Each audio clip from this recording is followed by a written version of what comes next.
Hi, welcome to Developing Jazz Variations, the analysis, practice, and reinvention of a jazz motif. This episode is on the one and only J.S. Bach. Bach is often referred to as the first jazz musician, as an outstanding improviser and precursor of most of the music that came after him, including the jazz improvisational language. Let's dive right into his two voices F minor invention. First, four bars. I will show you how you can use his materials to develop your own variations. Let's get it. Welcome to this first lesson. Pillar 1, the analysis.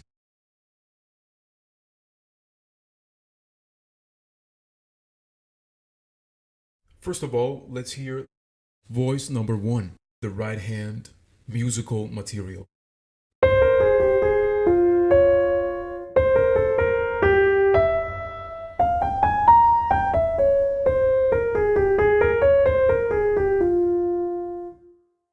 One more time.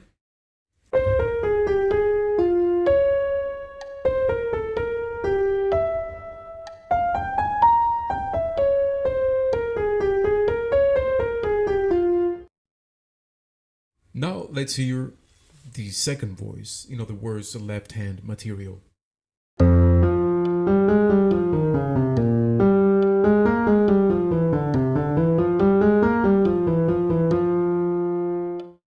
One more time.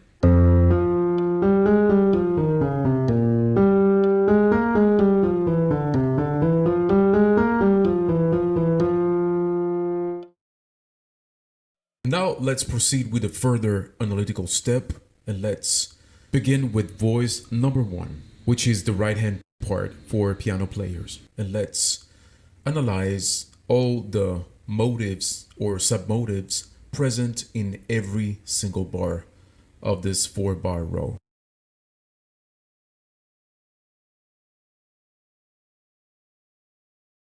Bar 1, analysis.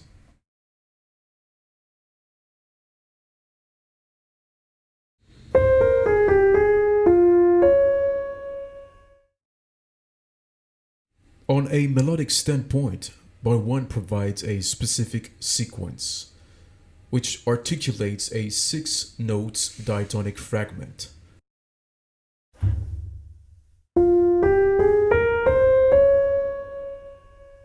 According to the following motion pattern. 5 descending notes plus 1 ascending leap. In other words, the first 5 notes of the diatonic fragment descend in stepwise motion, describing the overall melodic arch or shape of a descending perfect fifth. While the sixth sound of the diatonic fragment, the D flat, ascends by a leap of minor sixth. As the 6 notes diatonic fragment is indeed just a portion of a larger scale, it can be related to 2 minor scales, in fact. The F harmonic minor scale and the F natural minor scale, also known as the Aeolian mode.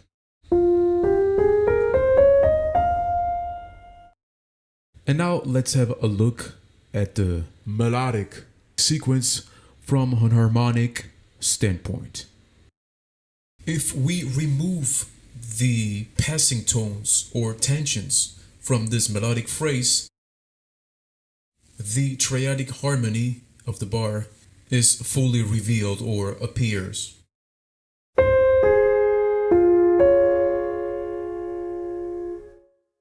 In other words,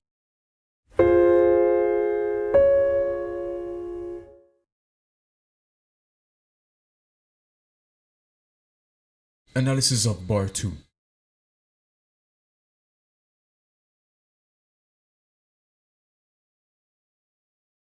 In bar 2, we have something that I would call harmonic and melodic imitation of bar 1 to create a sort of build-up or momentum. Bar 2 imitates or replicates the melodic sequence present in bar 1. We have in fact another 6 notes melodic sequence, which is articulated according to the same directional pattern present in bar 1, as to say 5 notes descending by stepwise motion, plus 1 note ascending by leap.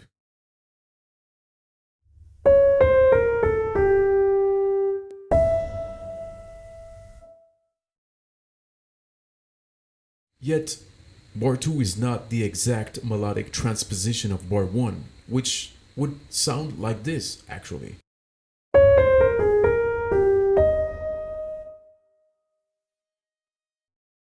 In fact, the sequence in bar 2 introduces 2 melodic disruptions, the A natural and the E natural. The A natural appears as a transitory leading tone to the B flat to accentuate a transitory melodic harmonic gravitation towards the subdominant of the key center, clearly expressed in the second voice or left hand in the second half of bar 1. Let's listen.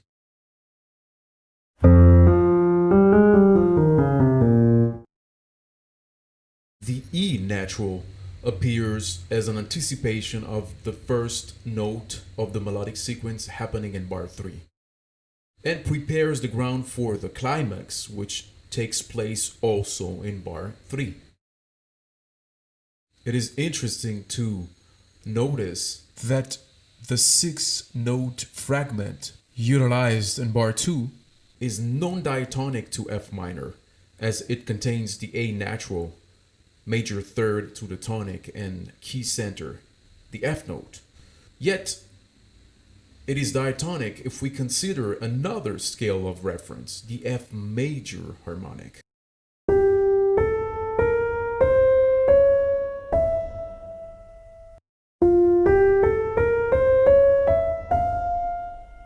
The F major harmonic scale indeed perfectly embraces that transitory leading function and momentarily gravitation, which we previously discussed, towards the subdominant of the key center, as to say the B flat, happening on beat 1 of bar 2.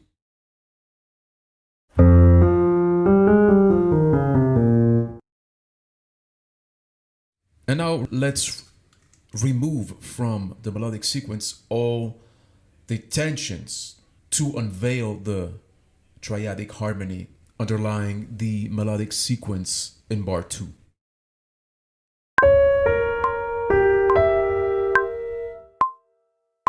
And here it is, a new triadic pair in bar 2.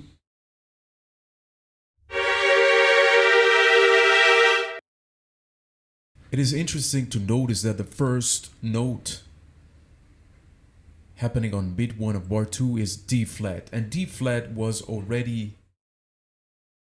present or anticipated on beat 3 of bar 1.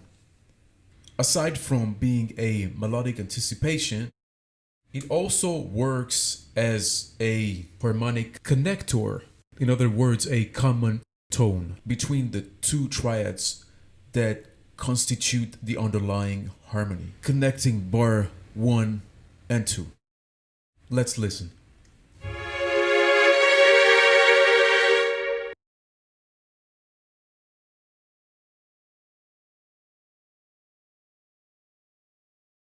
Bar 3 analysis.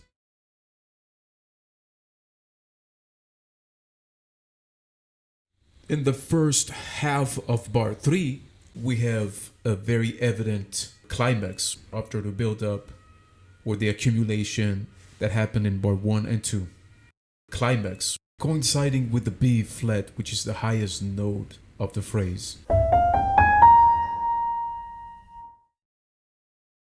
Also, in bar 3, the sequential pattern we observed in bar 1 and 2 is broken.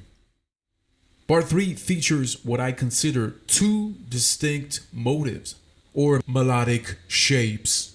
The first, motif A, is a 5-note ascending diatonic fragment.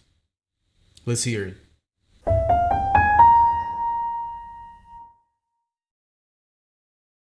The second, motif B, is a 4-note descending arpeggio-like figure. Let's hear it.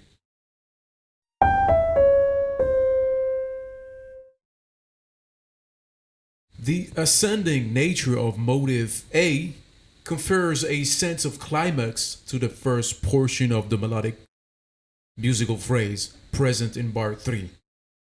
Climax then rapidly fades as the arpeggiated figure of motif B, second half of the bar, quickly descends. Interesting notice, on the harmonic standpoint,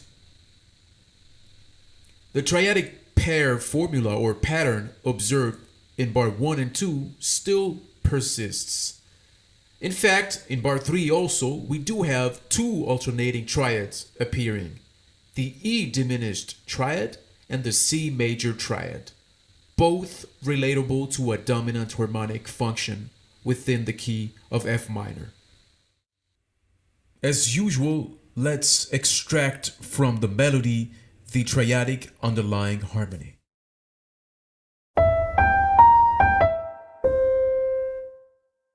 So here's the triadic pair present in bar 3.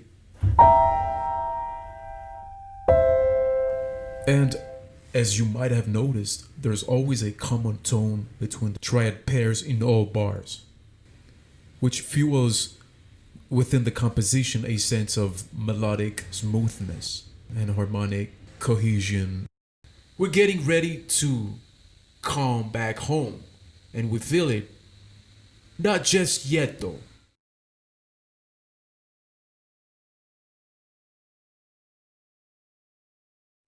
Bar 4, analysis.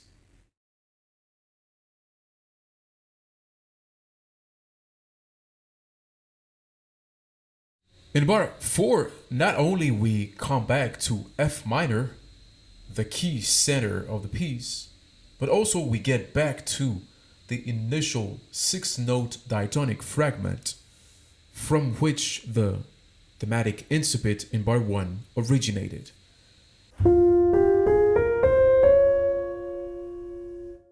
Yet we observe how the same 6-note diatonic fragment used in bar 1 is appearing now in bar 4 with a different melodic configuration and with an increased rhythmical density.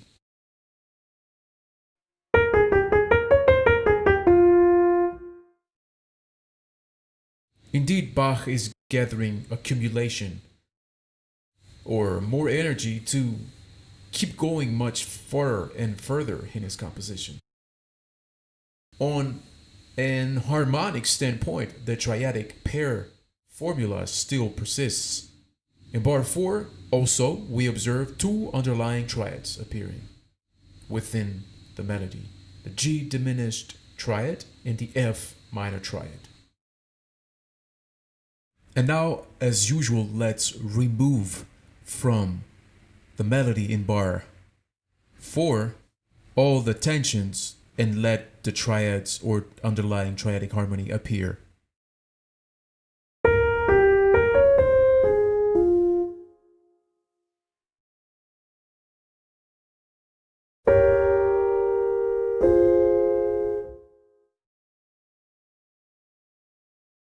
I hope you enjoyed today's lesson.